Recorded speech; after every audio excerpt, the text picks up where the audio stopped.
Assalamualaikum warahmatullahi wabarakatuh. Kaifa halukum?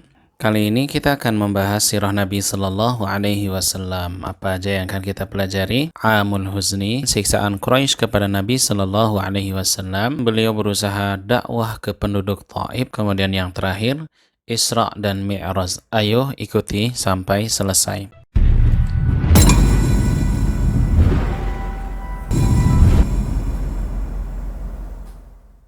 Yang pertama adalah Amul Huzni.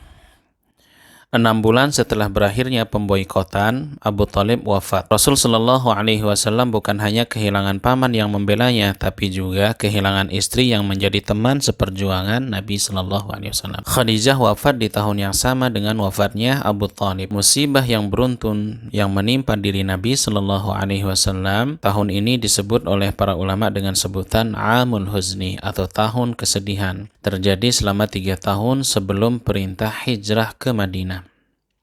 Faktor utama yang membuat Rasul Shallallahu Alaihi Wasallam merasakan kesedihan yang sangat mendalam, Rasul Shallallahu Alaihi Wasallam telah berusaha dengan keras untuk membuat paman Abu Thalib mau mengucapkan kalimat La ilaha illallah. Ketika pamannya sedang terbaring sakit di tempat tidur, akan tetapi ia enggan untuk mengucapkannya karena khawatir akan dicela oleh kaumnya. Dengan tidak masuk Islamnya Abu Thalib membuat Nabi Shallallahu Alaihi Wasallam tidak bisa memintakan ampun untuk dirinya kepada Allah Subhanahu wa taala. Dan juga istri Nabi Shallallahu Alaihi Wasallam, orang yang sangat berjasa membantu Nabi, bersama Nabi Shallallahu Alaihi Wasallam berdakwah dengan beliau. Kemudian siksaan Quraisy semakin keras. 3 tahun terakhir penindasan kaum Quraisy kepada kaum Muslim dan upaya pembunuhan terhadap Nabi Shallallahu Alaihi Wasallam demikian memuncak. Kaum Quraisy semakin berani kepada Nabi Shallallahu Alaihi Wasallam setelah meninggalnya paman beliau Abu Thalib.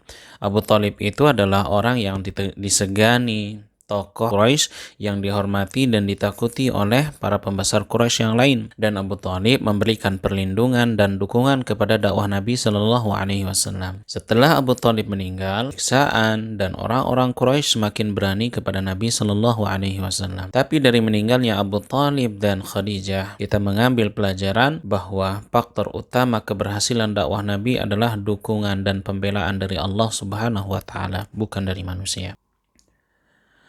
Kemudian hijrah ke Taif.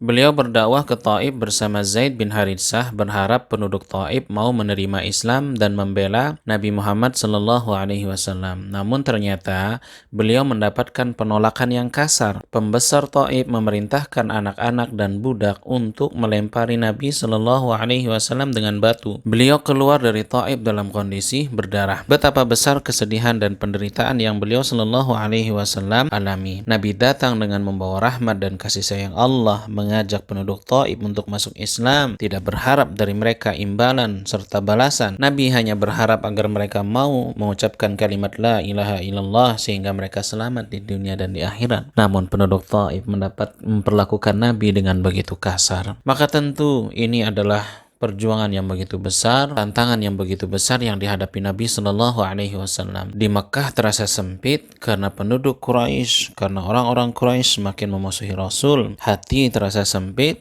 karena Abu Thalib dan Khadijah meninggal. Beliau berharap penduduk Taif mau menerima Islam, namun ternyata di luar dugaan. Dalam kondisi berdarah, beliau meninggalkan Taif, kemudian berteduh di salah satu kebun anggur. Malaikat menawarkan bantuan untuk mengangkat bukit ditimpakan kepada penduduk Taif. Rasulullah mengatakan, jangan, aku berharap dari keturunannya nanti kelak ada yang mau masuk Islam. Begitu besar hati Nabi Shallallahu Alaihi Wasallam di saat beliau tersakiti dan di saat beliau mampu membalas kejahatan mereka, beliau memilih memberikan maaf. Kemudian untuk menghibur hati Nabi Shallallahu Alaihi Wasallam terjadilah peristiwa Isra dan Mi'raj. Untuk menghibur Nabi Shallallahu Alaihi Wasallam dan memberikan beliau ketenangan atas kesulitan yang beliau dapatkan setelah Amul Huzni dan pengusiran penduduk Taif kepada Nabi Shallallahu Alaihi Wasallam, maka Allah memperjalankan Nabi dari Makkah ke Baitul Maqdis Palestina atau disebut dengan Isra dalam 1 malam. Kemudian naik atau Mi'raj ke langit ketujuh berjumpa dengan para nabi sallallahu alaihi wasallam, menerima perintah salat dan berkeliling melihat surga dan neraka. Ini merupakan hiburan dari Allah kepada Nabi sallallahu alaihi wasallam bahwa segala macam tantangan dan kesulitan yang dihadapi Nabi sallallahu alaihi wasallam di dunia tidak seberapa dibandingkan kesulitan yang akan dialami manusia